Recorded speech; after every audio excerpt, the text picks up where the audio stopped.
একাত্তর টেলিভিশন তাদের যে ঐতিহ্য তারা সৃষ্টি করেছে সেটা অব্যাহত রাখবে, বাংলাদেশের মানুষের পাশে থাকবে, দেশের স্বাধীনতার সার্বভৌমত্ব, গণতন্ত্র এবং সাম্যের স্বার্থে, ন্যায়ের স্বার্থে থেকে নিরপেক্ষভাবে বস্তুনিষ্ঠ সংবাদ পরিবেশন করবে এবং আমাদের কৃষ্টি সংস্কৃতিকে ঊর্ধ্বে তুলে ধরবে দেশে বিদেশে।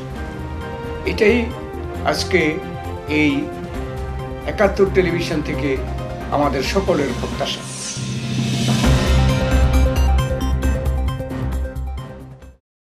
একটা রূপান্তর হচ্ছে সমাজের, রাজনীতির, এবং এই রূপান্তরে গণমাধ্যম, মিডিয়া অনেক বড় ভূমিকা পালন করতে পারে। আমি অবশ্য এখনই এরকম বলবো না যে বিষয়টা বুঝে, রূপান্তরের চরিত্র বুঝে, স্বরূপটা বুঝে মিডিয়া যে কাজ করতে পারছে তা নয়, কিন্তু কেউ কেউ জিনিসটা ধরবার চেষ্টা করছে। একাত্তরে এটা ধরবার যোগ্যতা আছে, তাদের মধ্যে সম্ভাবনা অনেক বেশি।